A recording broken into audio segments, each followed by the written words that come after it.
Since 1964, Hustler Turf has been engineering and making the original zero-turn lawnmowers right here in the USA with U.S. and global parts. Professional landscapers and homeowners rely on Hustler's trademark smooth track steering, their durable welded steel decks, and their premium reinforced seats that provide a superior ride and ultra comfort. Once you drive a Hustler, you'll immediately feel the difference. And let me tell you something else. You'll actually look forward to mowing your grass. These top-of-the-line mowers allow you to mow faster and more efficiently. For professionals, that means more money in your pocket. For homeowners, that means spending more time with your family. If something should ever happen to your Hustler mower, or you simply need a replacement part like a new blade, help is never far away with Hustler's gigantic network of over 1,000 dealers nationwide. Visit hustlerturf.com to find one near you. That's HUSTLER turf.com.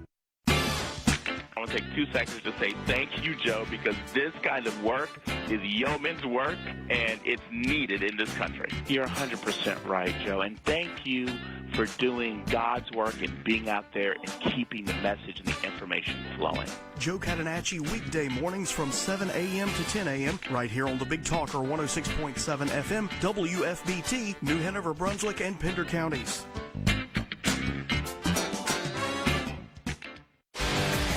Bringing you the best local talk radio shows, Wilmington's Big Talker 106.7 FM, WFBT, Carolina Beach.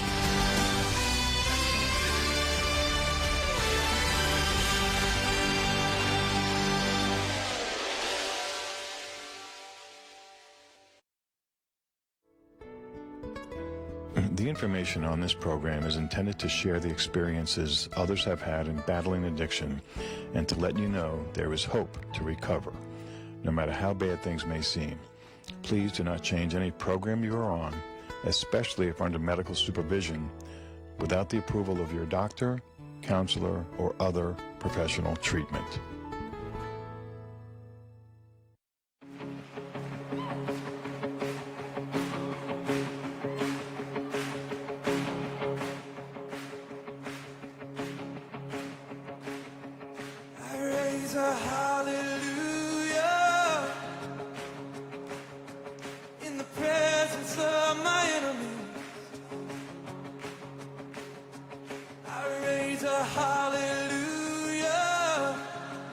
I could listen to this song all night long.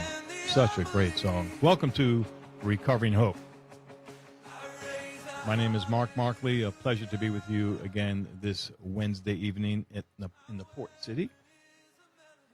We are here to do our best to bring you some information to help you know, or for those struggling with addiction or families, friends, that there is hope for those who are in this battle of addiction.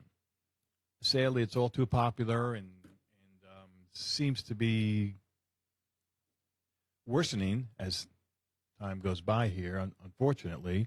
And for those, and we'll hear from a couple of ladies tonight who have lost loved ones due to this pandemic, what other people are doing to try to help others avoid such a tragedy. There are many resources before getting that far. And again, as we'll speak about this evening, we've spoken about this quite a bit in the past several months. It's more than just overdoses, much more. When you introduce fentanyl into the equation, it goes from overdoses to very seldom drug users and is referred to as fentanyl poisoning. It's a very dangerous drug. And again, we're going to cover some of that here again this evening. If you'd like to get in touch with me for any reason, whether you have perhaps a story of hope of your own that you would like to share on the air, questions, concerns, sharing another person's story, we want to hear it. We want to help our community and whoever else is listening with the help of social media. There are people that we're reaching all across the country, and I'm very, very thankful for that. The best way to reach me via email or the internet is via our website, which is recoveringhope.org. If you would like to just email, it would be mark@recoveringhope.org. And if you just want to use a simple telephone, Well, they're not so simple anymore. The number is 910-231-6020. Feel free to text or call. Just don't do it during the show. It throws me off. Well, again, we're going to hear tonight from a couple of women, sadly both of whom have lost a child, Diane Urban and Cathy Lawley. They are with an organization called APALD that I believe Diane started, but we'll get to the facts about that, and that'll be coming up in about 5-10 minutes. In the meantime, wanted to share an event that actually I'm sure we'll talk about with Diane because it's part of her organization. Coming up on June 4th here on the steps of City Hall, there's going to be a rally. This is going to be one of approximately 40 locations across the country that is being put on by APALD, and that stands for Association of People Against Lethal Drugs. So June 4th from 3 to 5, there'll be a number of speakers. We're still working on who that's going to be. And just to raise awareness, to let people know, of some of the issues that seem to be making the news more and more. I think last week, 2 different times that I was watching the news, they did mention fentanyl, I believe. I know I was watching Jesse Waters, I think it was Sunday night he's on, Saturday or Sunday night, and he was talking about it a decent amount. So, it needs to get out there. Talk is cheap. We need more than talk, but the awareness, and that's why I'm here, the awareness, I think, is very, very critical, and that needs to go on. So hopefully you can participate. Again, if you would like to possibly be one of the speakers or get involved a little bit more in this rally on June 4th, the person that's heading this up is Linda Warren, and you can reach Linda at 910-383-3591, or you can call me, 231-6020, both 910.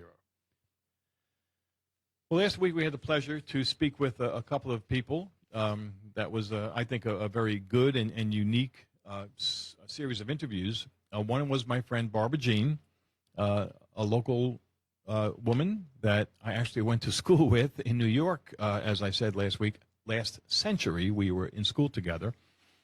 As it turns out, we both moved here, and her son PJ was pretty much, I don't know if he was born here, but he was raised here, and actually spoke to another woman who was a good friend of his in school. But sadly, PJ did lose the battle after several years being clean, and actually what took him out was fentanyl. And my friend Barbara's family grew up with the Baldwin family up in Massapequa, New York. And Daniel Baldwin, who has, I think, I'm not sure how many years clean, but he is in recovery. And one of the things that he does is help other people in their struggle, in their fight. And he reached out to help Barbara's son, PJ. It was quite an amazing series of events, what they had done. And he had gotten him into several different rehabs, I think, helped to keep him from being locked up for long term, and really, had a nice, almost brotherly or fatherly kind of relationship with PJ. And there was one day they were at, I think, Daniel's house in California, and Daniel had previously made a bucket list of things that he wanted to do before he kicked that proverbial bucket. And he told PJ to make his own bucket list. And one thing they had in common was to run with the bulls in Spain. And Daniel promised PJ that if he was to get clean, he would take him to Spain and run with the bulls. Well, unfortunately, time went by, and PJ was unable to make that in person. Daniel kept his promise to PJ, and that's the name of the film that he made. I would highly recommend looking that up. You can rent it for under $4, or you can buy it for, I think, $12 on various mediums. But the name of the film is My Promise to PJ, and it's the whole story of, getting to know how he knows Barbara and her family, Barbara's husband, Pat, some of the siblings in Barbara's family, their other son, I forget his name, but and back and forth again with the Baldwin brothers, All three of them are in certain ways giving counsel to Daniel, and in some cases, kind of counsel he didn't want to hear. But when you are actively addicted, you're not always doing things that your family thinks kindly of, and they let him know, and so they should. But it goes through, Daniel working out. He lost like 57 pounds, all kinds of training, and the physical challenge that he had a bad rotator cuff. I think it still might be an issue, but not as bad as it was. He actually, I don't know if a hernia had come back, but there's one part of the film where you can see his stomach is extended, from a hernia. And my son just went through that, so I kind of know that it's real and it hurts. But all kinds of challenges. But he ends up running with the Bulls, and at one point he did actually get hit by one of the horns. I think he said in his elbow, and he kind of described that as it's kind of like getting hit by a bat, about 10, 12 inches away, and somebody just gives you a whack. But it was a touching end of the film, and I was going to say that last week, and Daniel said, no, don't give away the end of the program. You really should watch it. It's really very good. I mean, Daniel himself, when I was telling him about a person that I know, an acquaintance, a Facebook friend, okay, but I mentioned him a lot on this program. He had been in 29 different rehabs, not 29 attempts to get clean or 29 different halfway houses or outpatient therapies or whatever, 29 different rehabs. And the amount of people that probably said, Kevin's not going to make it. Well, Kevin made it. Kevin's making it very well right now. Kevin now owns a rehab and manages 2 others. But when I mentioned that to Daniel, he said he was in rehab 9 times over a 20-year period. That's a long time. It's a long time for your family. I don't know if it was maybe if he was married at the time. I suspect that he was. But it's a very, very difficult thing to experience, both as the individual who's got the addiction and their families. Very, very difficult. And again, that's why I'm here. I did find out that the Baldwins and the Marcleys, my family, were all born in the same hospital in Amityville, New York. Just going through my notes here that I wrote when I was talking to Daniel. And one of the things that they did that was, I think that was so well done in the film is to depict the agony, the reality of the loss when someone does lose a child, particularly but not limited to an addiction. If you lose a child, it's never a good thing, obviously, but there's something different, I think, especially if you've been dealing with that individual for a long time. In Barbara's case, it was 20 to 25 years that her son was active in addiction. It's a long time to not know. And as a parent, let me tell you, it's not easy. You don't know what's going to happen. You don't know when or if you're going to get that dreadful phone call. And sadly, Barbara did get that dreadful phone call. And it was 11 p.m. California time. It was 8 o'clock here. No, I'm sorry, it's the other way around. It was 11 o'clock here, 8 p.m. in California, and PJ calls Barbara, and just really talking about nothing, but Barbara's gut was something is wrong, and she was right. And 3 hours later, he was gone. And again, I'm just getting back to the film. The name of the film is My Promise to PJ. It was just very, very well done.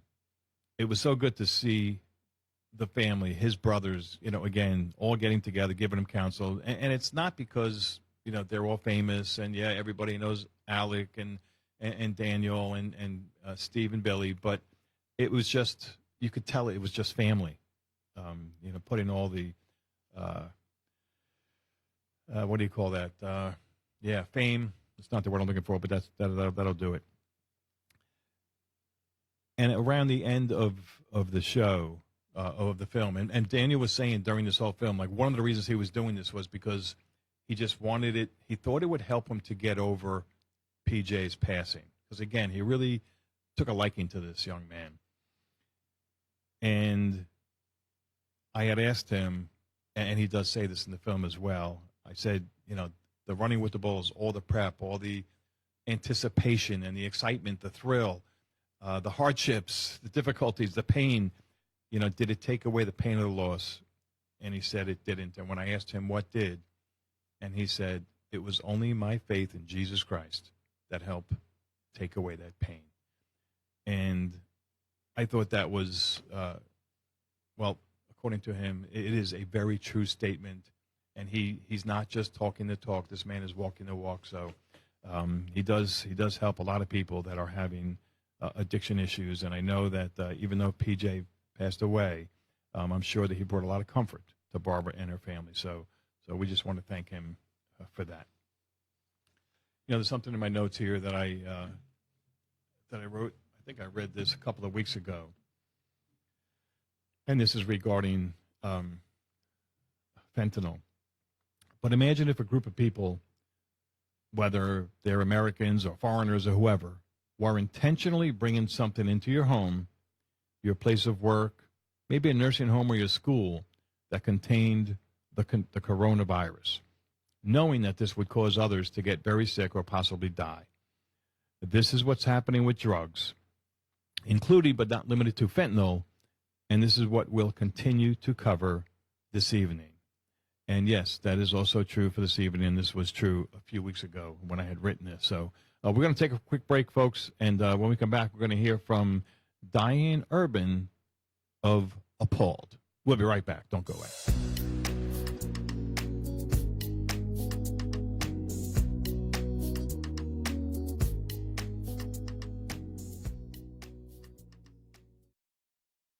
Besides my involvement in Prodigal recovery, I'm also in the construction business.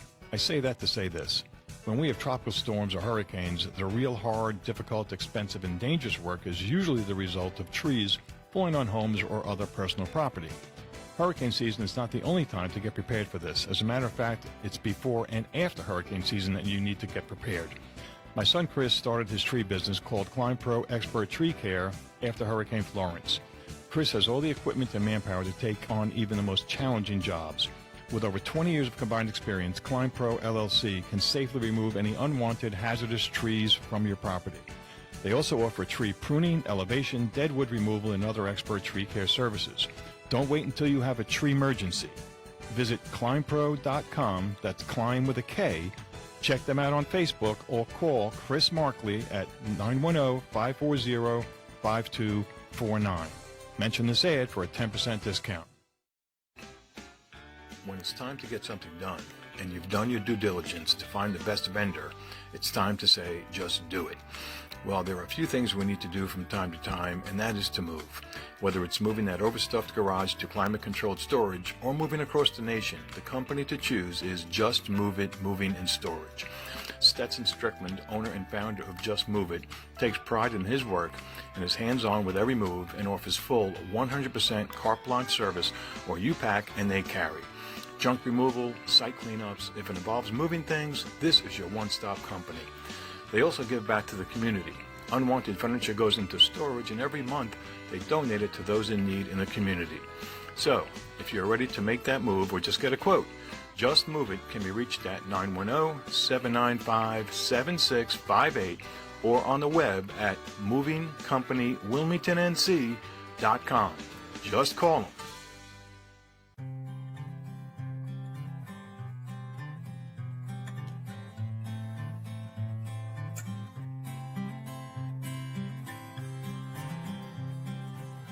And welcome back to Recovering Hope. My name is Mark Marcley. Pleasure to be here with you this evening. And I believe we have Diane on the line. Are you there, Diane? I'm here, Mark. Thank you. Good, good. Thank you for taking the time. And we look forward to learning about what you do. And in my previous segment, I forgot to mention, but we can bring this up, that HBO special Crime of the Century. But let's not take away from your time. I would imagine you're familiar with that. Yes, I have heard of it. Yeah. I've just been so busy lately, I haven't had a chance to watch it yet. Yeah, I had to force myself to stay up the other night, and but I couldn't finish it. I had to watch it, finish watching it the next night. But there's part two. But anyway, Diane, please give us a little background about you and what brings you to the table. Well, what brings me to the table is a few years ago I discovered I have two sons. I found out they were both addicted to drugs, and they came to me for help, and I got them rehab and assistance and everything. And what happened is they relapse, and I'm not sure, why some do and some don't, but a good deal of people do relapse. And for Jordan, he was clean about 8 months before his relapse.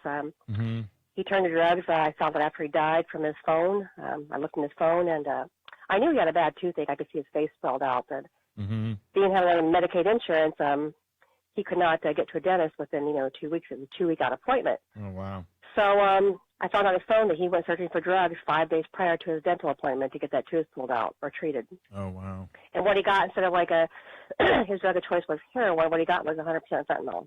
Oh, my gosh. And so it took his life immediately. And so when that happened, I was devastated. I thought he had overdosed on heroin, but when I got the toxicology report, I saw it was 23 milligrams of fentanyl.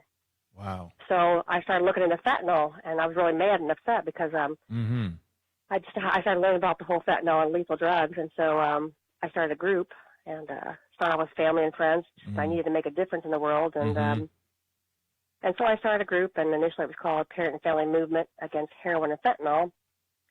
But what I found out was that people just tend to take one drug into account when you're having a group like that. Yeah. So I got Cathy Lawley. She partnered with me as my partner's co-founder, and we changed the group's name to APALD, Association of People Against Lethal Drugs. So that covers all drugs, fentanyl, carfentanil, everything. And how long ago was this? 2 years ago. 2 years ago? Wow. And this was Jordan, was his name? Yep, Jordan Scott Germater. Wow. How's your other son doing? My other son is over 3 years, 3 years clean. Great. He's married. He just got married a couple years ago. He just bought his new house a few months ago. So he's doing really, really well, and I'm so super proud of him. Good. But we have a hole in our heart in our home because Jordan's gone. Yep. And so there's nothing I can do to bring him back. But what I can do is try to bring awareness to the general public and lawmakers. But this is just too much. I mean, it's got to stop. I mean, this needs to be more attention brought to this cause. That's right. And it's not that it's a good thing, but if it wasn't for fentanyl, your son would most likely still be here today. Right. If he would have got heroin that night that he chose to take it, he would be here. Right. Without a doubt. Yeah. So it's very, very, it's just horrible. I mean, rips your heart out. It's just, I mean, I think about my son every day, every hour. I mean, there's not a time that I don't think about him. I'm sure. All kinds of reminders around your house. And oh, yeah. Yeah. Yep. I don't know if you heard me. Yeah, my house is pretty much pictures in every single room. I mean, it's but it makes me feel good to see his face everywhere I am in the house, no matter where I'm at. So, yeah. I don't know if you heard me talking about last week's guest was a friend of mine named Barbara, and we went to school together in New York, and coincidentally we both live close to each other down here, go to the same church, and she grew up, she was friends with the Baldwin family, Alec and Daniel and the rest, yes, and Daniel's in recovery, and she tried helping her son, who unfortunately passed away from fentanyl after 3 years clean, but what I'm bringing this up for is the during the film, and you hear Barbara, they show her and hear her, at her home, and they have almost a memorial in their backyard as a garden, and just the raw emotion, and it just made it real, and that's one reason, one of many that I recommend the film. It's called My Promise to PJ, and there are just so many people like yourself, like Cathy, like countless others that have the same stories, but how many people really sit down and think what this has done? It turned your life upside down and inside out. I can't imagine, and I'm very thankful that I can't imagine that. Right, because what happens is it's not just over 81,000 people lost their lives in 2020 due to lethal drugs. Yeah, and it's not just that people die, but it affects all their family members.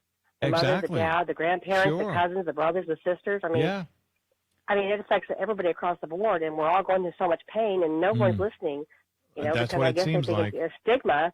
Yeah. Because, they think it's a choice, Right. Well, addiction is not a choice. I mean, it's just, Yeah. My son's, from what I've been told, my oldest son, he had a backache, and he was doing some heavy concrete work, and they tried him opioid pills.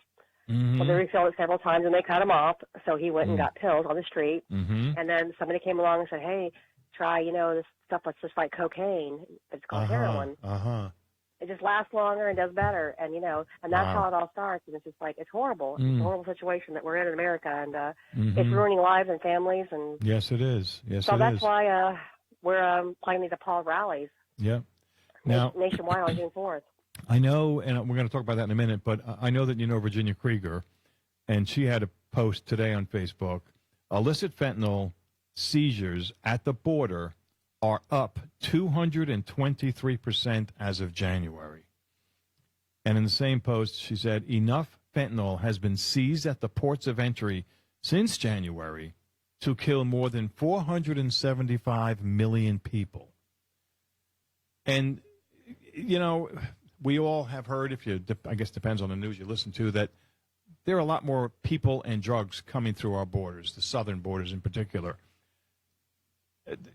I don't know how this can continue to happen and not get stopped. It seems like more and more people are becoming aware of this, from people like you and myself. I mean, the work that you've done pales in comparison. I mean, my work pales in comparison to the work that you have done. But everybody needs to do something, and it's just got to stop. What's it going to take? I think that's kind of what you were getting at. Well, and maybe what it is, what's going to take, first of all, I mean, why it's been increased since January is because our borders have been open. Right. I mean, anybody can come over. I mean, they're letting migrants come over on one place so the drug traffickers can traffic human and drugs at another different spot, taking all the attention away from, where they're, passing drugs through. So, I mean, that's a huge, huge problem right now. I mean, it's making it worse. Yeah, I mean, the way worse. one person described it, even on children, they're taping these drugs to their bodies, and I'm not sure, but I think that fentanyl might be harder to detect if it's drug sniffing dogs or other methods of identifying the drugs. But since it's a chemical and it's synthetic, it may be more difficult to detect. I don't know, as far as getting across the border. Yeah, I'm not an expert in that, to be honest with you, but I just do know that it's coming over by not even triple, double, way more. I mean, 223%. Yeah. That's I absurd. mean, it's out of hand, and if they would just shut the border back down, and people go the right way if they want to come to America, I'm all for that. I mean, right. If they want to come here for a better life, that's fine, but they just can't be so open to where people are coming in with the COVID, and they're trafficking, kids and women, and bringing in drugs. I mean, that's just not the right way to do it. No, it's definitely they're not. ruining America. These drug cartels, they don't care about us. I mean, they just all care about them making their money. Yeah, and that was something that was brought up on this this HBO, I forget what they called it, a special, whatever. It's a documentary called Crime of the Century. In the beginning of the program, they alluded to a connection between the cartels and Purdue. Now, that probably shouldn't surprise me because they're both drug dealers. They're both selling drugs to people, but I would like to look into that further, and somebody might have information on that. The connection between the cartels and just say Big Pharma, not just Purdue.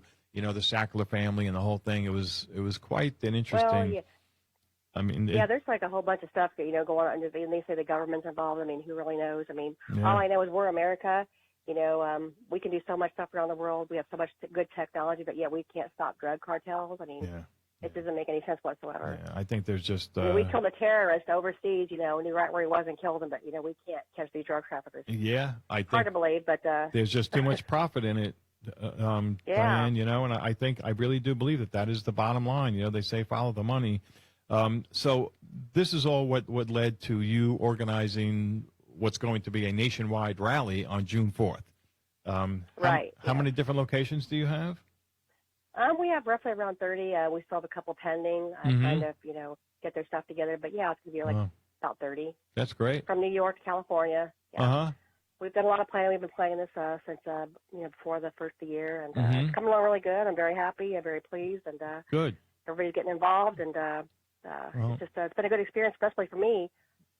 just talking to parents and people across the nation, hearing their stories and, and just to see how much they're helping and, to bring this, rally to make it such a good thing, across the, nation. So, yeah. And where are you located, and America Diane? needs this. I'm in Lima, Ohio. Ohio, okay. Yeah. I think that's where, oh gosh, what's his name? He's an author, Junkbox Diaries, Herb Stefferson. Do you know of Herb? I think he's in Ohio. Quite a story. Junkbox Diaries. It's a very interesting read. And this man has come a long way. Actually, his brother was, we also run a local halfway house here in Wilmington. His brother was in our halfway house a couple of years ago for a while. Unfortunately, he had to leave, but according to Herb, he's doing well. We're very happy about that. But now I've been got hooked up with a woman here. I put her paper aside. I believe her name is also, no, not also. Her name is Linda. I thought it was Kathy. Linda Warren. Linda Warren? Yes. Yeah. She's heading up the Wilmington. Organizing Wilmington. Yeah, finally. There's so much interest in Wilmington, but no one really wanted to step up and take the lead. But Linda had been working for a long time to secure her location and her speakers. And she did a great job. It's going to be a really big rally in Wilmington. Yeah, good. June 4th. So this is June 4th. Yep. Like you said, approximately 30-plus cities across the nation. And it's all at the same time, 3 to 5 Eastern time. Yeah, pretty much. There's a couple locations that couldn't do it for different reasons, but pretty much it's all going to be simultaneous except for a couple locations. And obviously the main point is to raise awareness. Any other message that you want to get out to local folks that are listening? Just, get out to your local rally, the one closest to you, help bring awareness, power in numbers. We need the people to get out there and stand up that America's had enough of this and we're not going to take it anymore. Yeah. And, it's just, it's not right. The lives being lost, thousands every year, hundreds every day, and it's got to stop. And if we don't stand up and make it stop, we're going to lose a whole generation. So. And the website is www.apald.net. That's apald.net. This is the rally on June 4th, locally here in Wilmington. It's on the steps of the City Hall from 3 to 5 p.m. And like you said, 81,000 deaths last year alone. Yeah. And I think it's somewhere between almost 300 people a day. And a large part of that now, and again, for people who haven't listened recently, fentanyl is, 100 times more powerful than heroin? Yeah. I think, and carfentanil is 10 times stronger than that. Yeah. And what people are doing, folks, is they're putting these things, they're pressing pills. They're making these fake pills, sometimes called fentanyls, that look like other prescription medication like Xanax or OxyContin or what's that, ADD medicine? Adderall. Adderall, right. And they look like that, but they're putting fentanyl in these things. And these aren't exactly being processed in a laboratory, and the quality control doesn't exist. So I think the intention, I think the intention of these dealers is to get people hooked. It's not to kill them, I wouldn't think, in most cases, but it's more addictive, and the high doesn't last as long. So it's cheaper, it's easier to make, so it's a great business for those that are selling it, but boy, well, they're using blenders. They're using household blenders to mix their drugs. That's what I was told, right? The top of the blender might be weak, but the bottom's going to be very heavy. So it's a chance, that everybody's taking. So I don't think they're necessarily trying to kill people. I mean, unless they're really twisted. But I'm just saying, they're not mixing it. I think it's a mess. Yeah, they don't have pharmaceutical degrees, the people that are putting this together. Let's just put it like that. And so that's why it's so easy for one pill to maybe contain a very small amount of fentanyl and another pill to contain a lot. And something else that I learned fairly recently, and then I saw a report on the news about it after reading this, even touching the powder, apparently it's a very fine powder, and depending on the pureness of it, if you will, the concentration maybe is a better word, even touching it can kill you. I think there was a young boy, 10 or 12 years old, that somehow came across it somewhere, and he died. And there are, emergency medical technicians that are coming to the job or coming to the wherever somebody either overdosed or perhaps police, and going through things. And now today they pretty much wear rubber gloves for everything, but if they don't have gloves on, they can touch it and be killed or severely overdose. I've read several stories where police officers at scene of a crime for an overdose where they've gotten physically ill and had to go to the hospital. Right. So yeah, it's very highly toxic. I mean, it will kill you very toxic. Wow. And that's why it's so important. I mean, there was somebody like in Ohio where the kid, took some heroin to school with a Spider-Man bag. His dad was using the Spider-Man baggies. Wow. And the kid took it to school for show and tell. Didn't even know what it was. Holy mackerel. And that's just how bad it's getting, this is how bad it's getting out there. And that's why it's so important to make the general public and lawmakers, pay attention and be more aware about it, because it can happen to anybody. Gotta be very careful. They have pill press machines now. They can everything. Yeah. Putting in marijuana, cocaine. Nothing's safe anymore. Yeah. Yeah, there was somebody that I interviewed. I forget who it was right now. I don't know if it was it Virginia's son that I think they put it in meth. They put the fentanyl in meth, and he didn't die, but I think it took 8 shots of Narcan to bring him back. And Narcan doesn't work the same way as it does to reverse the overdose of a heroin or an opioid overdose, I should say. So yeah, they just recently have a Narcan that's a higher potency now to combat overdosing. They've changed the formula of Narcan? I'm not sure. I'm not sure if it's reached your area yet. I just saw it out in the news in the past month. Uh-huh. So, yeah, that'd be interesting to find out. Yeah, but still, you just never know how much you're going to get, and if it's going to be enough to save you a person, Right. But, at least they're trying, to do something about that part of it. But, yeah, we just got to people to realize, they somehow got to get help and get off drugs and make people aware that this is, they're just, people are getting killed. Yeah. Well, I've never heard in my life 81,000 people, over 81,000 dying in 1 year. That's just like, wow. Yeah, I don't know what the stats are or what they were other years, but I'm quite sure that you also know Michael Gray, who came up, I think he's the one who coined the term, the new paradigm. And, he started looking at it after the loss of his daughter. He started looking at the stats from, I don't know how many decades ago. And right around 2013-14, things started really changing drastically with what they were calling overdose deaths. But they're not overdose deaths when, in most cases, when fentanyl is involved. Because like his daughter and so many other sons and daughters, they thought that they were, just taking some other kind of pill. That I'm not saying that's a good thing to do, but sometimes medically they need things, and one shot, even half a pill.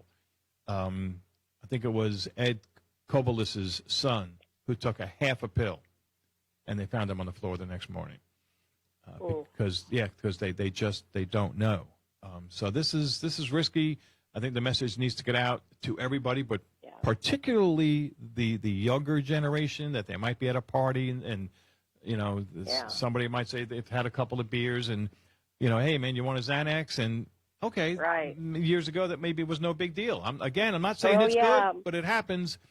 And, or say, oh, my back went out. So I said, oh, well, here, have a person. Right. No, you can't take nothing from anybody for nothing. Nothing, ever. Yeah, and it's they're playing Russian roulette. So, now, Diane, you're also very active on Facebook. If people search for, how would they find you? Search for APALD? Yep, Facebook group APALD, APALD, or look me up, Diane Urban, URBAN. Either way, you'll find us. Okay. All right. Well, Diane, thank you very much, and thanks for everything that you're doing to organize these rallies and to bring more awareness. And we're going to hear from your partner, Cathy, after this break. So thank you again, Diane. Very much appreciate what you're doing. All right. Thanks, Mark. Thank you very much. Have a good night. You're very welcome. You too. Bye-bye. Bye-bye. And don't go away, folks. That was Diane Urban. Her and our next guest founded APALD, Association of People Against Lethal Drugs. And we'll hear Cathy's perspective when we come back.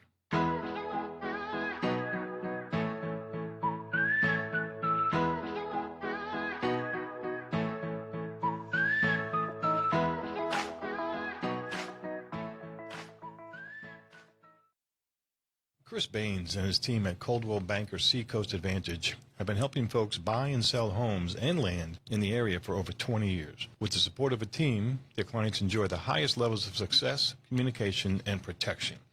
the sellers will have their properties exposed to the most people to ensure the highest sales price. The marketing they use is designed to thoroughly expose the property with virtual walkthroughs and aerial drone shots. All of this is done for maximum exposure, but to also reduce the in-person traffic in these times of COVID. Home purchasers will have an attentive agent that focuses on their needs and helps locate properties quickly to avoid missing out, as we are in such a hot market right now. Additionally, they represent buyers that decide to purchase new construction, as the on-site agents represent the builder. Chris Baines and his team know how to listen and, just as importantly, know how to negotiate for the best interests of their clients. With a consultative approach, you can be sure they will look out for the best interests of their clients, or why the vast majority of their business comes from past clients and their referrals. Check out their reviews on Zillow, Google, and Facebook. You can reach their team at 910-333-2300 or check out their website at wilmingtonarearealestate.com. When it's time to get something done and you've done your due diligence to find the best vendor, it's time to say, just do it. Well, there are a few things we need to do from time to time, and that is to move. Whether it's moving that overstuffed garage to climate-controlled storage or moving across the nation, the company to choose is Just Move It Moving and Storage. Stetson Strickland, owner and founder of Just Move It, takes pride in his work and is hands-on with every move and offers full 100% carte blanche service, or you pack and they carry. Junk removal, site cleanups. If it involves moving things, this is your one-stop company. They also give back to the community. Unwanted furniture goes into storage, and every month they donate it to those in need in the community. So, if you're ready to make that move or just get a quote, Just Move It can be reached at 910-795-7658 or on the web at movingcompanywilmingtonnc.com. Just call them.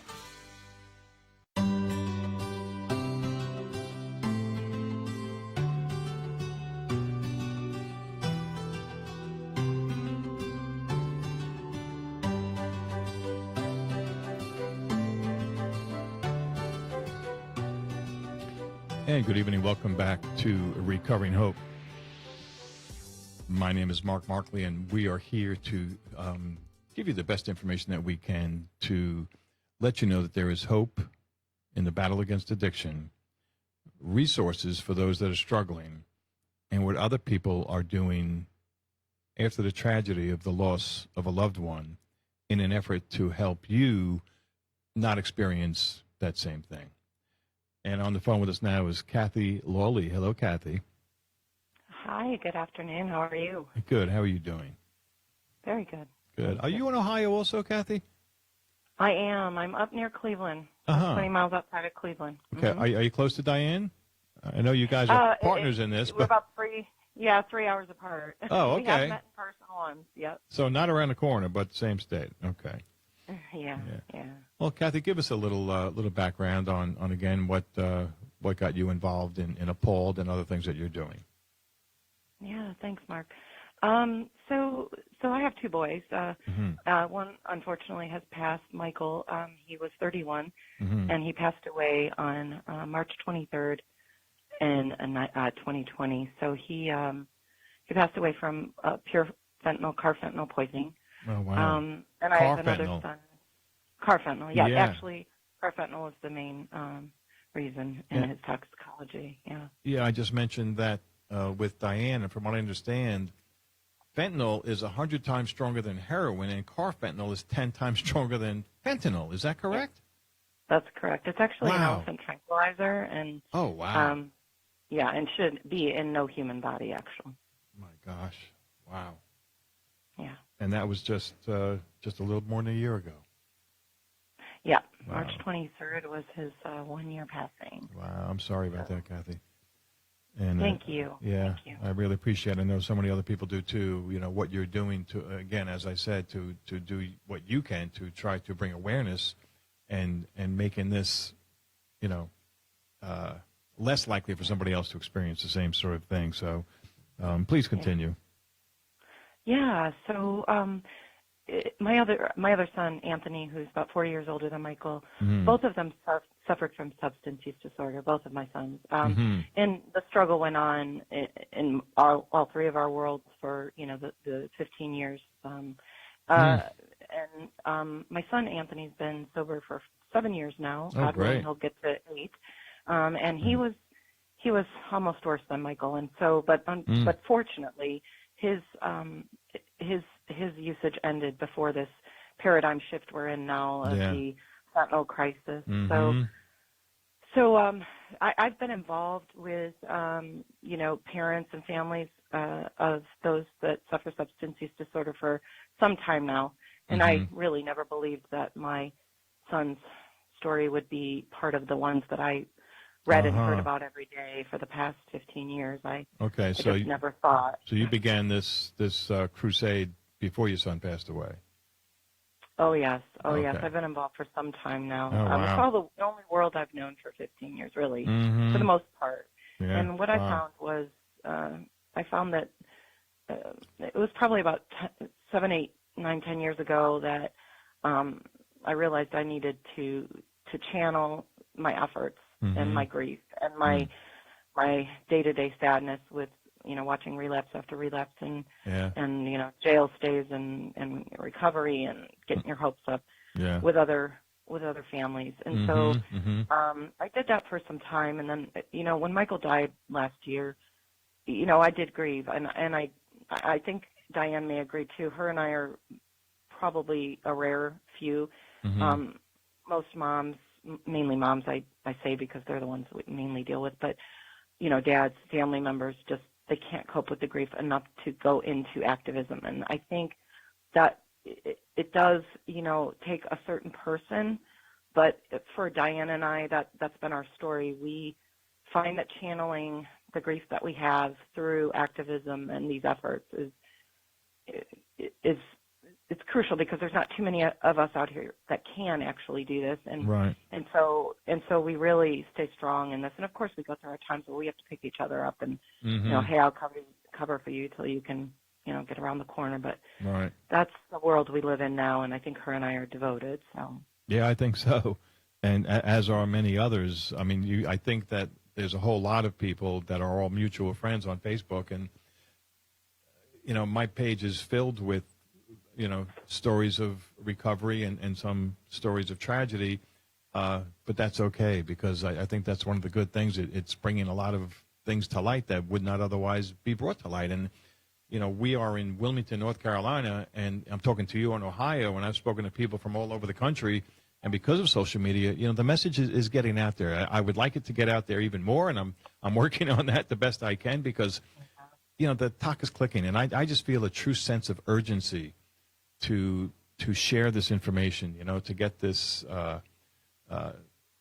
like the Fenta pills that I was just talking to Diane about, and a lot of people don't know that, especially the younger generation, they think they can go out and buy a Xanax or some other kind of pill, at a party or from a friend or from, the local drug dealer, and the risk is only in what that pill is intended to do.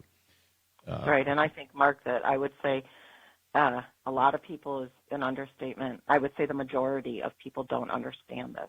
Yeah. And one of the problems I think that it's difficult is our groups are private, many of them, these Facebook groups. They're private. Right, and so the tragedy, I've invited a lot of my friends and family to just, read and see.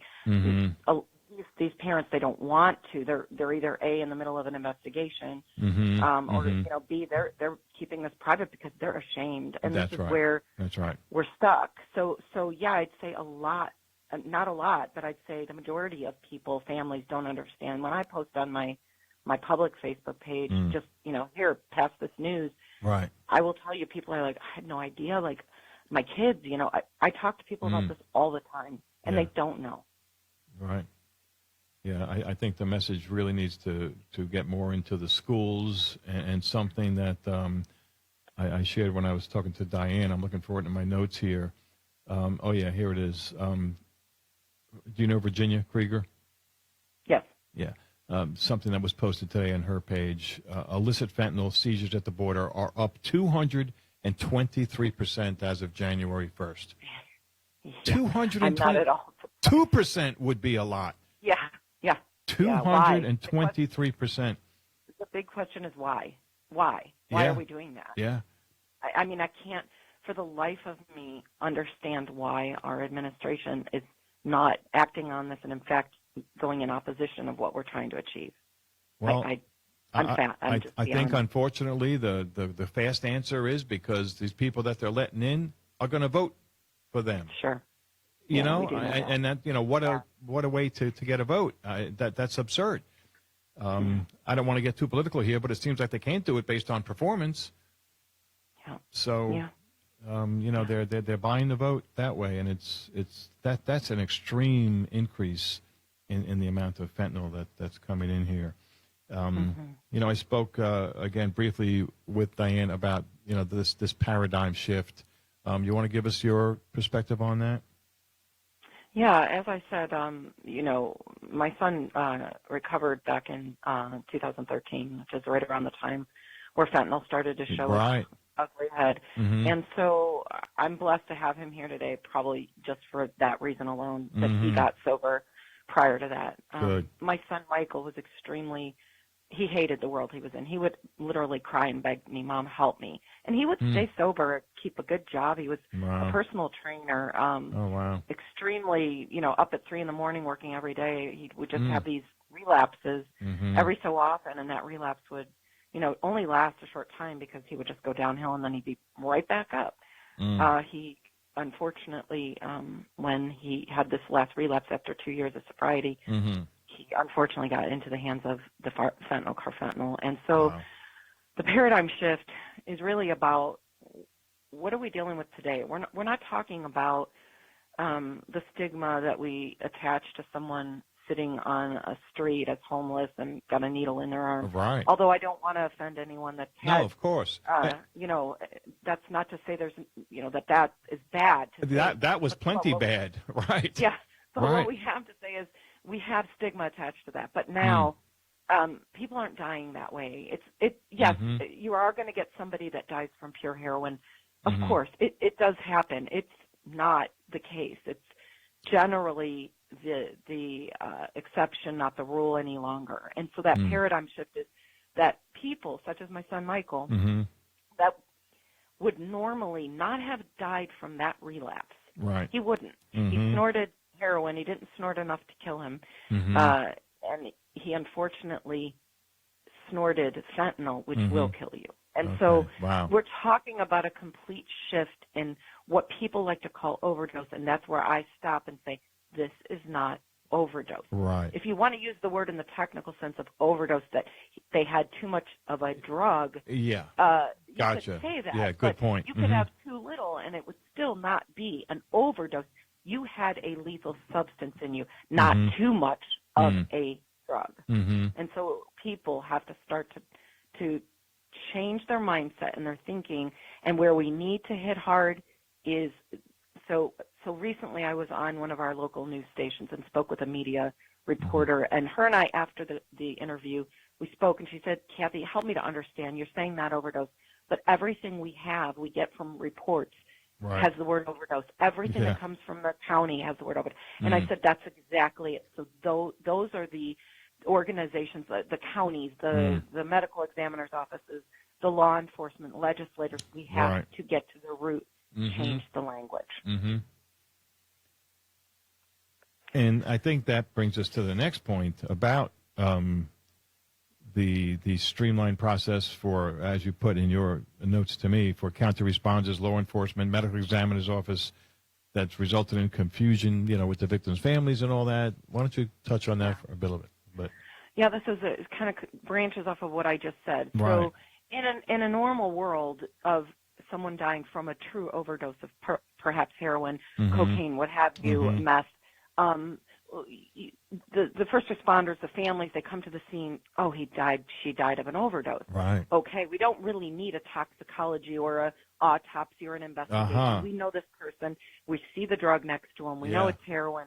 Okay, we're not there anymore. So how we're handling this from a front line, a streamlined process, isn't happening. If you pull 20 moms out there that are on our site and you say, tell me what happened when your son or daughter died, 20 are going to give 20 different stories. One will say they did a toxicology. One will say they did an autopsy. One will say they did both. One will say there's no investigation. There wasn't an investigation. You know, back and forth and back and forth. And so when we look at the messaging, like I just talked about in this paradigm shift, then we also look at how do we streamline our workflows within those organizations, such as first responders, law enforcement, medical examiners' offices, because it's all stemming from that. So you've got a lot of, like, I just sat with a mom who the court sentencing for her son, they have every bit of evidence. They could only give this person 4 years. They could have given them 20 years had they done the autopsy. They didn't do an autopsy. Wow. So you see, we're doing things all different ways in all different states and counties and cities. And so that's part of what we need to start to work on. And one of the things I'm doing here locally, not only is one of my goals this year awareness through the schools, but also I've just got onto our Cuyahoga County's opiate task force. I'm now in touch with several of the county officials that I need to get in touch with, and I'm trying to propose this frontline, I guess you could call it, process where I and others could step in and be there when the families find the family and the examiners are, the law enforcement's on site. So what are we doing? Okay, wait, did you do X, Y, and Z? Yes. And tell the families. The families don't understand until it's months later. And I'll tell you, that's what happened to me. Right. Months later, I find out my son dies of carfentanil. But the good news is they did do a toxicology and autopsy. And I'm sure you could help streamline the process, offer some moral support. I think that's a great idea. It's a good thing to do. Do you think that your son knew what he was taking? Do the dealers tell these people, okay, this is heroin, this is fentanyl, this is carfentanil, or is it just a big surprise? So I'm really glad you asked that question, and I did not put that in my notes to you. So I'm glad you bring it up because it's something I've struggled with, and many other. We put some posts up because I've had law enforcement tell me, no, they know what they're getting.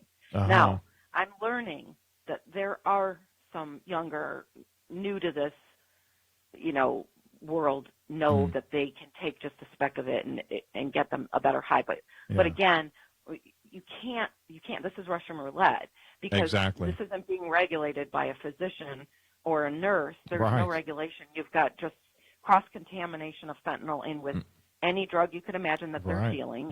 You've got them filling it because it's cheap. So, you've got that no. So the answer is no, the majority of the time, no. And my son absolutely did not. He was petrified.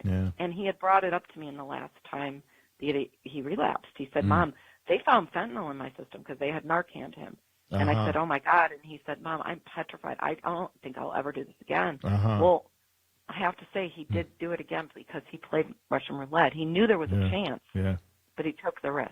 And when you're addicted, you've got your mindset's not in the right state of mind. No, it's not, to say the least. Choices. Right. Yeah, so you're going to make choices like that. And so we can't turn around and say, oh, they all knew. That's right. That's what law enforcement is doing. And it's putting it back onto the person that's passed to say, well, they knew what they were getting into. That's not the point. It shouldn't be there in the first place. Exactly. Cathy, can people reach you through the APALD website as well? Absolutely. If they have questions, okay, and I gave that out before, but I'll give it again.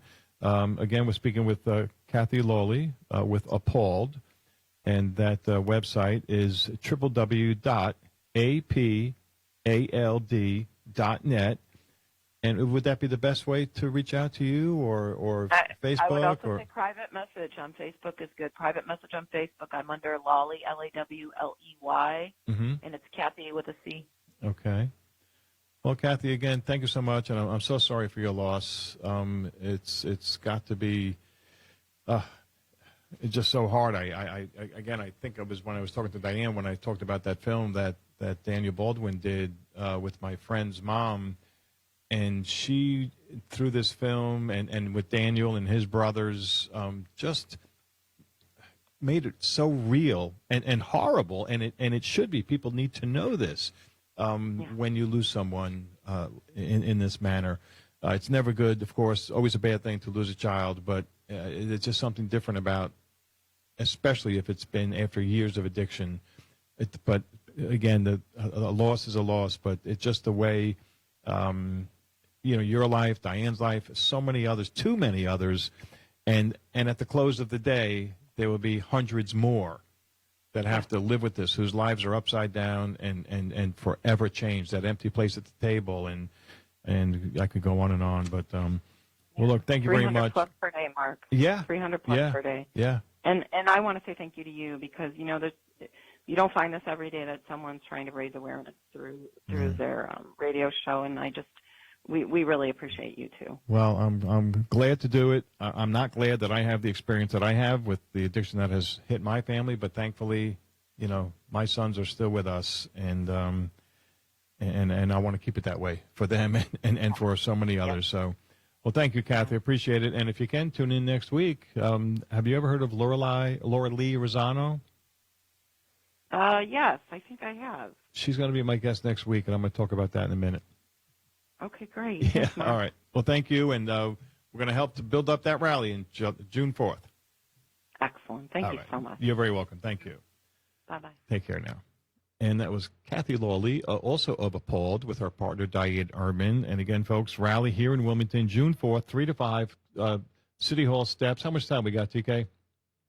We're overdue. So, real quick, next week, Laura Lee Rosano, author of Jagged Little Edges, and she is an amazing author. And of all of the people that I've read about addiction and what you can do about it, she is number one. Do not miss next week.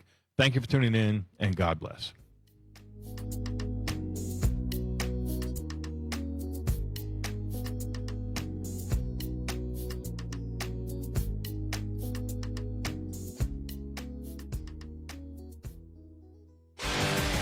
Bringing you the best local talk radio shows, Wilmington's Big Talker 106.7 FM, WFBT, Carolina Beach.